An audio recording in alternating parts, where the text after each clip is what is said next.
नमस्कार। अभी अपने सोशल मीडिया पे मैंने एक मैसेज पढ़ा जिसका हेडिंग था गेहूं की तोन।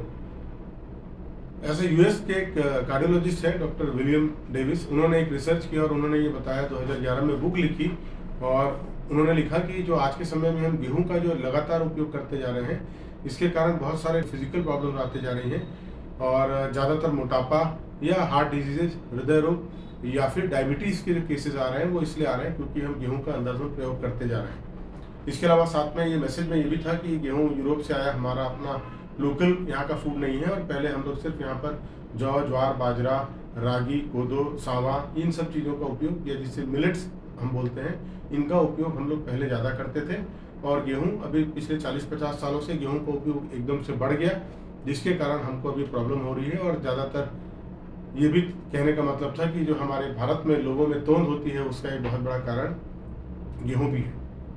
और ये मेरी भी मुलाकात कुछ ऐसे लोगों से हुई जो इस मैसेज को बहुत ऑथेंटिक मानते हैं और उन्होंने गेहूं खाना बंद कर दिया है।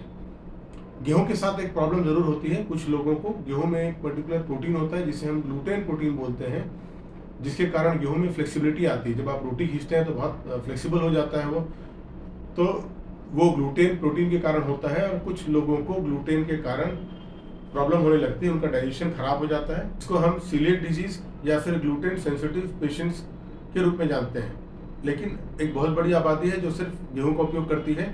तो आइए आज हम इस वीडियो में बात करेंगे बेसिकली गेहूं का ओरिजिन कहाँ से हुआ, क्या हमारी सभ्यता में, हमारी संस्कृति में गेहूं का उपयोग पहले कभी नहीं होता था या हम लोग इसको करते आए, और साथ ही साथ गेहूं के सामान्य गुण जो है। बहुत लंबी चौड़ी बात नहीं करेंगे क्योंकि ये एक अनाज है और इसके गुण बहुत ज़्यादा होते हैं, तो उसके बारे में थोड़ी सी बात करेंगे। और ये भी जानेंगे कि क्या किसी भी सोशल मीडिया में आए हुए मैसेज को पढ़कर 100% हमको मान लेना चाहिए। आज के समय में हमारे पास में बहुत सारे इक्विपमेंट्स हैं, बहुत सारे तरीके हैं ये जानने के लिए कि जो कोई मैसेज है वो वायरल, अगर वो कोई मैसेज है और वो सही है कि नहीं। जैसे गूगल है, आप गूगल सर्च कर सकते हैं। तो इसी के बारे में एक छोटा सा वीडियो मैंने सोचा कि बनाऊं, क्योंकि कुछ समय पहले तक जब मैंने भी मैसेज देखा तो मुझे भी लगा कि शायद हो सकता है ऐसा संभव हो। पर जब आगे चलकर किताबों में पढ़ा, बुक्स में देखा, यूट्यूब में भी सर्च किया, कुछ गूगल में भी सर्च किया, तो पता चला कि बहुत सारी चीज़ें इस मैसेज में से बहुत सारी चीज़ें सही हैं और बहुत सारी चीज़ें सही नहीं हैं। तो आइए हम बात करते हैं गेहूं के बारे में। कोशिश करूंगा ये वीडियो बहुत ज़्यादा लंबा ना हो, और इसीलिए गेहूं के जितने क्वालिटीज़ हैं या गेहूं के जो प्रॉपर्टीज़ हमको खाने से मिलते हैं उसके बारे में हम ज़्यादा बात नहीं करेंगे। सिर्फ बेसिक गेहूं के ओरिजिन और साथ ही साथ अगर आयुर्वेद टेक्स्ट में इसका वर्णन किया गया है तो उसमें क्या कहा गया है, इसके बारे में ज़रूर बात करेंगे। तो आइए जानते हैं गेहूं के बारे में। ऐसा माना जाता है कि गेहूं जो है, इसका जो ओरिजिन है ये टर्की में हुआ है और ये इसका कुछ पोर्शन यूरोप कॉन्टिनेंट में आता है और कुछ पोर्शन एशिया में भी आता है। तो ये जो बात थी इस मैसेज की कि ये बेसिकली यूरोप से आया हुआ खाद्य पदार्थ है और ये हमारे हिंदुस्तान में नहीं अवेलेबल है, ये तो नहीं, क्योंकि ये एशिया का भी प्रोडक्ट है और साथ ही साथ यूरोप से भी जुड़ा हुआ है। गेहूं जो है इसका उत्पादन करीब 9,500 साल पहले से होता आ रहा है और हमारे हिंदू सभ्यता में, हमारे भारत के इतिहास में भी गेहूं का विस्तृत रूप से वर्णन है और करीब करीब 5,000 साल पहले से हम गेहूं का उपयोग करते आ रहे हैं। किसी भी संस्कृति और सभ्यता के लिए मूल आधार उसके ग्रंथ होते हैं। और अगर हम चिकित्सा विज्ञान की बात करते हैं तो आयुर्वेद को भारत का मूल चिकित्सा पद्धति माना जाता है। आयुर्वेद की संहिताओं में, ग्रंथों में, जैसे कि चरक संहिता, सुश्रुत संहिता और अष्टांग हृदय में गेहूं का संपूर्ण रूप से वर्णन है। इसीलिए ये नहीं कहा जा सकता कि गेहूं बाहर का खाद्य पदार्थ है और वो अभी हमारे यहाँ हिंदुस्तान में आया है। गेहूं का वर्णन सभी संहिताओं में दिया हुआ है और इसके सारे गुण भी बताए गए हैं। जहां तक आज की बात करते हैं तो गेहूं के उत्पादन में भारत जो है वो विश्व में चौथा स्थान रखता है और गेहूं का प्रोडक्शन बहुतायत रूप से यहाँ किया जाता है।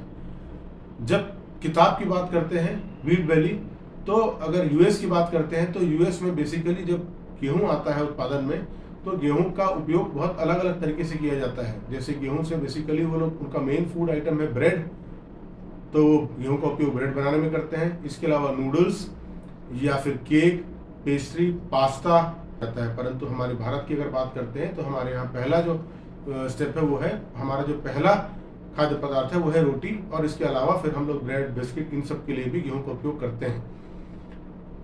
जब यूएस की बात करते हैं और व्हीट वैली की बात करते हैं तो यहाँ ये जानना भी बहुत ज़रूरी है कि सिर्फ गेहूं अकेला वहां पर उपयोग नहीं करते हैं, गेहूं के साथ और एडिबल ऑयल्स भी यूज करते हैं और उनके बनाने का तरीका भी कुछ अलग है, जिसमें बहुत ज़्यादा हाई फैट ऑयल, ये सब का भी चीज़, इन सब का भी उपयोग कर कर ये गेहूं का जो खाद्य पदार्थ है गेहूं से बने, इनका उपयोग करते हैं। परंतु हमारे यहाँ सामान्य रोटी खाते हैं और रोटी के अलावा बाकी चीज़ें भी अब आज के समय में सब जगह ये कॉमन है, इसलिए बेकरी आइटम भी हम यूज़ करते हैं। ऐसा माना जाता है कि भारत में पहले सिर्फ जौ, ज्वार, बाजरा या फिर जिसको आज के समय में हम मिलेट बोलते हैं, जैसे रागी, कोदो, भगर, कुटकी, इन सब का उपयोग ही किया जाता था। तो ऐसा बिल्कुल नहीं है, क्योंकि मैंने ऐसा पहले भी आपको बताया, आयुर्वेदिक टेक्स्ट में भी गेहूं का उपयोग किया जाता था। आयुर्वेदिक टेक्स्ट में भी इसका वर्णन है और इसे गोधूम के नाम से जानते थे।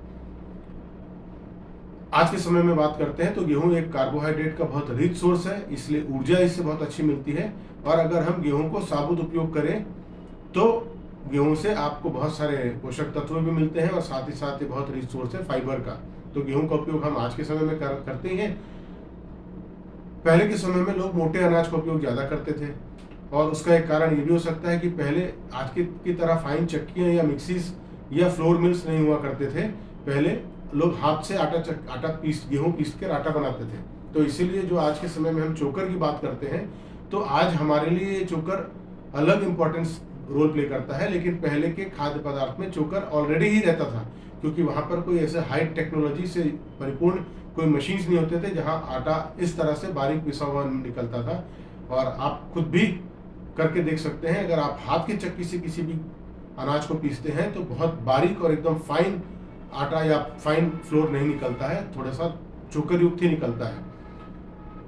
तो अगर आपको आज के समय में वैसा खाना है तो आप हाथ की चक्की से बना आटा पीसिए, या फिर जब गेहूं जब आप पिसवाते हैं तो उससे बोलिए कि बहुत बारीक गेहूं मत पीसे, थोड़ा सा दानेदार पीसे, तो आपको वो चोकर भी मिलेगा उसमें से। तो आइए अब बात करते हैं कि चरक संहिता में क्या लिखा हुआ है गेहूं के बारे में, क्या गेहूं का वर्णन है और है तो कहाँ है और इसके क्या क्या गुण आयुर्वेद में बताए गए हैं। तो जी हाँ, चरक संहिता में गेहूं का विस्तृत रूप से वर्णन है। चरक संहिता के सूत्र स्थान अध्याय 27, जिसे हम अन्नपान विधि अध्याय के नाम से जानते हैं, वहां पर गेहूं के बारे में विस्तृत रूप से वर्णन है। और कुछ गुणों की बात करते हैं तो सबसे पहला गुण जो गेहूं का चरक में बताया गया वो है ये गेहूं संधान कारक होता है। संधान कारक मतलब टूटे को जोड़ने वाला। तो जनरली अगर फ्रैक्चर के केसेस हैं या कहीं पर टूटा हुआ है, कटा हुआ है, तो गेहूं का उपयोग जरूर करिए। ये आपकी बॉडी में हीलिंग को इनिशिएट करता है, हीलिंग को प्रोसेस करने में हेल्प करता है। इसके अलावा गेहूं के बारे में बताया गया है कि ये वात नाशक है। तो वात से संबंधित अगर परेशानी है तब भी आपको गेहूं का उपयोग करना है। ये वात शमक प्रभाव करता है। वात शमक कहने का मतलब है अगर आपको कहीं शरीर में दर्द है या फिर वात के बहुत सारे और लक्षण होते हैं पर मेन लक्षण दर्द ही है, तो अगर आप किसी वात संबंधी परेशानी से जूझ रहे हैं तब भी आपके लिए गेहूं का उपयोग करना फायदेमंद रहेगा। इसके अलावा गेहूं को बताया गया है कि ये बल है, ये आपके शरीर में बल देता है, ताकत देता है आपको। इसके साथ ही साथ ये जीवनीय है। जीवनीय मतलब ये अगर आप गेहूं का लगातार उपयोग करते हैं तो ये आपकी वाइटल पावर को, वाइटल कैपेसिटी को बढ़ाता है, आपके इम्यून सिस्टम को भी बूस्ट करता है। इसके अलावा इसका एक गुण बताया गया है कि ये वृक्ष है। वृक्ष मतलब ये आपकी पोटेंसी को बढ़ाता है, आपकी शारीरिक क्षमता को, सामर्थ्य को बढ़ाता है।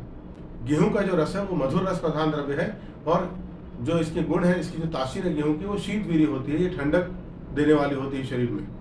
इसके अलावा गेहूं में थोड़ी सी स्निग्धता होती है। स्निग्धता के कारण ये आपके शरीर को स्थिर करता है, बॉडी कॉन्स्टिट्यूएंट्स को बनाता है और साथ ही साथ ये पचने में बहुत भारी होती है। तो ये थे गेहूं के गुण। आप जान चुके होंगे गेहूं हमारे लिए कितना आवश्यक आहार है और गेहूं का उपयोग हमको करना चाहिए, क्योंकि ये आपकी बॉडी में हीलिंग को भी हेल्प करेगा, आपके इम्यून सिस्टम को भी बढ़ा रहा है, साथ ही साथ में आपके बॉडी में स्टेबिलिटी लेके आ रहा है।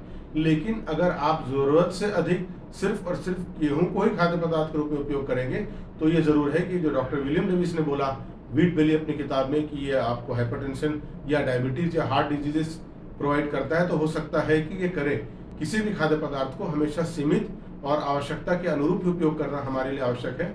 जरूरत से अधिक मात्रा में उपयोग करेंगे तो हमेशा इसके दुष्परिणाम ही हमारे सामने आएंगे। उम्मीद है गेहूं को लेकर ये जानकारी आपके लिए रोचक भी होगी और साथ ही साथ ज्ञानवर्धक भी होगी। अगर आपके मन में किसी ऐसे ही अन्य खाद्य पदार्थ या फिर किसी और कंसेप्ट के बारे में आपको कुछ जानना हो, पूछना हो, तो कमेंट बॉक्स में जरूर मेंशन कीजिए। मैं कोशिश करूंगा इसके बारे में सही जानकारी लेकर आपके बीच आऊं और वीडियो शेयर करूं। कई बार हमारे द्वारा फॉरवर्ड किया गया एक गलत मैसेज समाज में गलत भ्रांतियां या गलत संदेश लेकर जाता है। इस वर्ष हम आज़ादी का अमृत महोत्सव मना रहे हैं और आज़ादी का अमृत महोत्सव मनाने का मतलब ये है कि हमारा भी योगदान है हमारे राष्ट्र की प्रगति में।